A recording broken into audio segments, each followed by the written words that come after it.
ದೇವ ನಿನ್ನ ನಾಮ ದೊಡ್ಡದು, ಎಲ್ಲ ನಾಮಕ್ಕಿಂತ ಶ್ರೇಷ್ಠವು.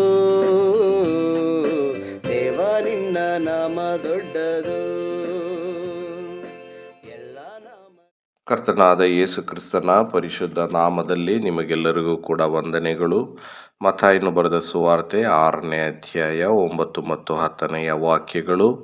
ಆದುದರಿಂದ ನೀವು ಹೀಗೆ ಪ್ರಾರ್ಥನೆ ಮಾಡತಕ್ಕದ್ದು: ಪರಲೋಕದಲ್ಲಿರುವ ನಮ್ಮ ತಂದೆಯೇ, ನಿನ್ನ ನಾಮವು ಪರಿಶುದ್ಧವೆಂದು ಎಣಿಸಲ್ಪಡಲಿ, ನಿನ್ನ ರಾಜ್ಯವು ಬರಲಿ, ನಿನ್ನ ಚಿತ್ತವು ಪರಲೋಕದಲ್ಲಿ ನೆರವೇರುವ ಪ್ರಕಾರ ಭೂಲೋಕದಲ್ಲಿಯೂ ನೆರವೇರಲಿ.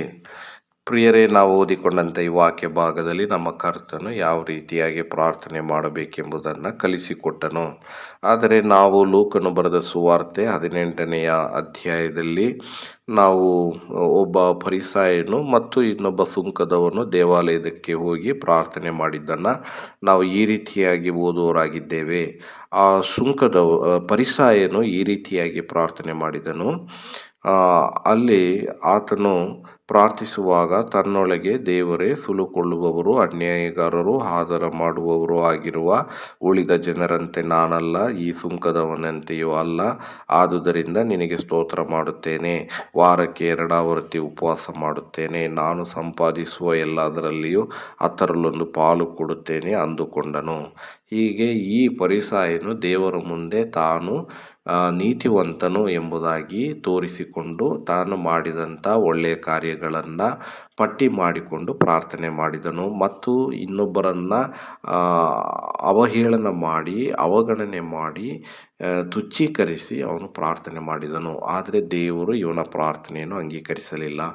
ಆದರೆ ಸುಂಕದವನಾದರೂ ಆತನು ದೂರದಲ್ಲಿ ನಿಂತು ಆಕಾಶದ ಕಡೆಗೆ ಕಣ್ಣೆತ್ತಿ ನೋಡುವುದಕ್ಕೂ ಮನಸ್ಸಿಲ್ಲದೆ ಎದೆಯನ್ನು ಬಡುಕೊಳ್ಳುತ್ತಾ, ದೇವರೇ, ಪಾಪಿಯಾದ ನನ್ನನ್ನು ಕರುಣಿಸು ಅಂದನು. ಇವನು ನೀತಿವಂತನೆಂದು ನಿರ್ಣಯಿಸಲ್ಪಟ್ಟವನಾಗಿ ತನ್ನ ಮನೆಗೆ ಹೋದನು. ಆ ಫರಿಸಾಯನು ಅಂಥವನಾಗಿ ಹೋಗಲಿಲ್ಲ ಎಂಬುದಾಗಿ ಬರೆಯಲ್ಪಟ್ಟಿದೆ. ಪ್ರಿಯರೇ, ಇಲ್ಲಿ ನಾವು ನೋಡುವಾಗ ನಮ್ಮ ಸ್ವನೀತಿಯಿಂದ ನಾವು ಪರಲೋಕವನ್ನು ಸಂಪಾದಿಸಿಕೊಳ್ಳುವುದಕ್ಕೆ ಸಾಧ್ಯವಿಲ್ಲ. ನಾವು ಯೇಸು ಕ್ರಿಸ್ತನ ನೀತಿಯನ್ನು ಪಡೆದುಕೊಂಡರೆ ಮಾತ್ರ ಪರಲೋಕಕ್ಕೆ ಸೇರ್ತೇವೆ.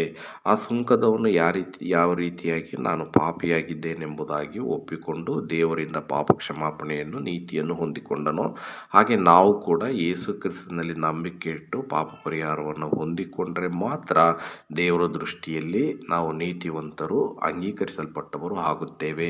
ಹಾಗಾಗಬೇಕೆಂಬುದೇ ನಮ್ಮ ಪ್ರಾರ್ಥನೆಯಾಗಿದೆ.